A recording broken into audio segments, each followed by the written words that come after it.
우리나라 저출산이 심각해서요. 2043년이 되면은 군이 33만 명으로 줄어들 것으로 예상되고요. 그렇게 되면은 향후 약 10만 명 규모 10개 사단이 해체되면은 지금 있는 이 무기 제대로 쓰지도 못해요.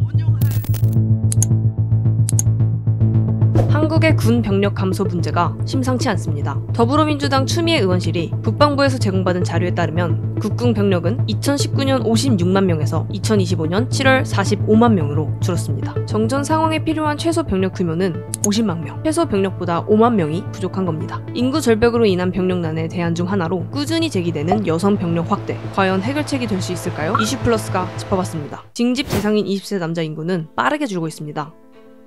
한국은 간부 20만 명, 병사 30만 명으로 정규군 총 50만 명 규모를 유지해왔는데 출산율 감소로 징집 대상인 20세 남성이 급격히 줄면서 최소 병력 50만 선이 무너진 겁니다. 23년 정도까지 아마 한 약 25만 명, 아마 이 정도가 징집 대상이고 이 인구 뿔이 2040년대가 되면 12만까지 줄었는데 반토막이 나요. 2040년대 되면 35만으로 줄었어요. 북한 128만, 한국 50만. 그러면은 아마도 그런 상대방의 공격에 대한 그런 가능성을 그나마 줄여줄 수 있는 정도의 숫자라고 얘기를 할 수 있을 겁니다. 근데 이게 3분의 1 이하로 떨어지게 된다라고 한다면 굉장히 위험한 상황이 될 수 있다라는 거죠.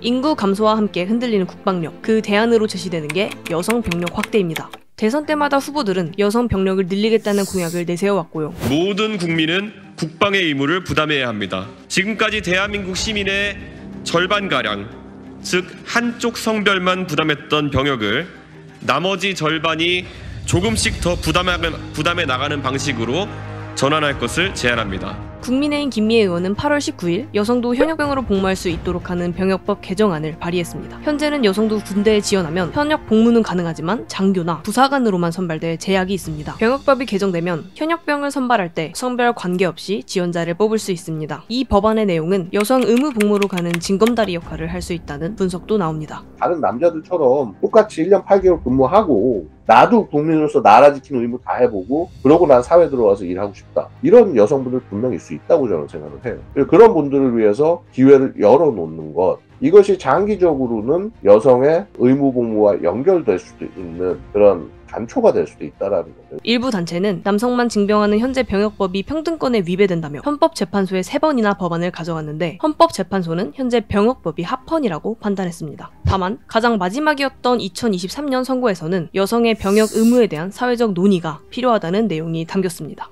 여성 징병제를 실시한 국가는 여럿 있습니다. 군의 3분의 1이 여성인 이스라엘이 대표적입니다.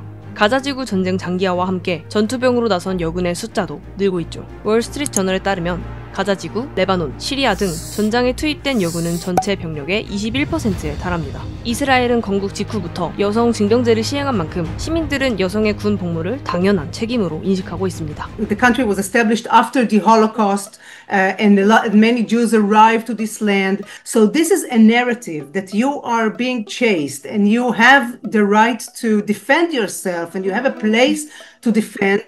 And this is something that we carry from our first day. I mean, this is a very important thing in our education and the establishment of our society. So from very young age, you understand that you will have to go to the army. And it's a very important step.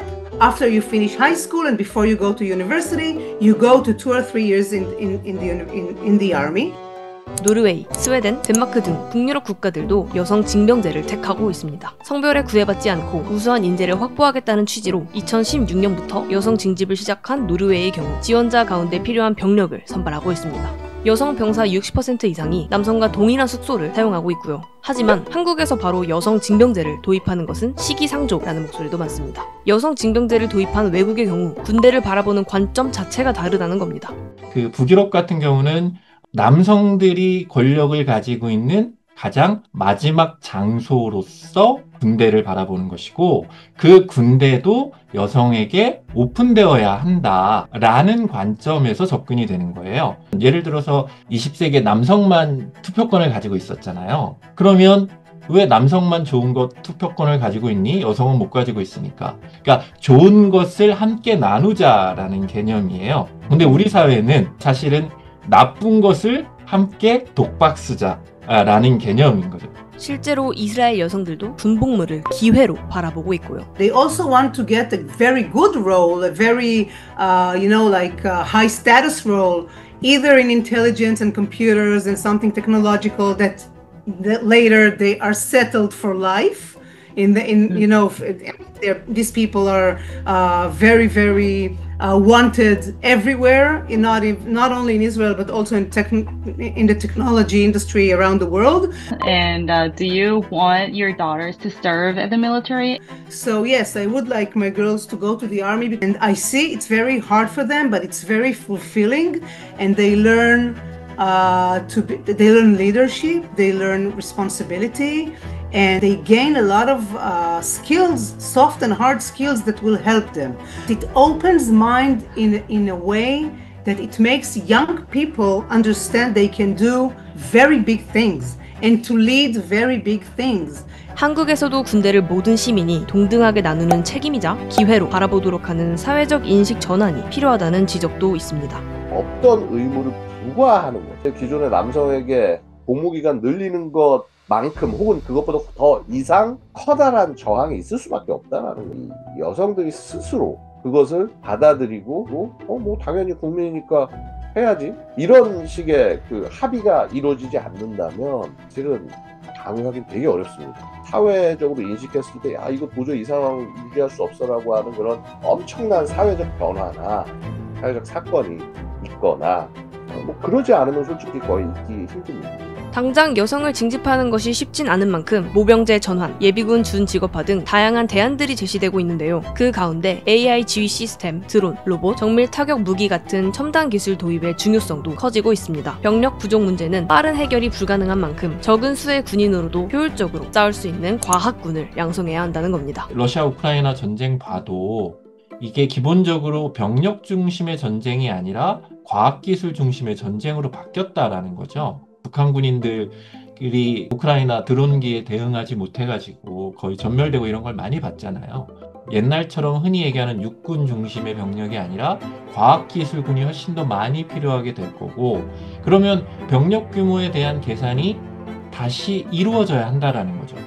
앞으로 전장이라는 게 결국에는 이제 사람이 하는 것이 아니라 로봇 그 무기 체계라든가 아니면 뭐 드론 체계라든가 다 이런 중심으로 바뀌어갈 거라는 거죠.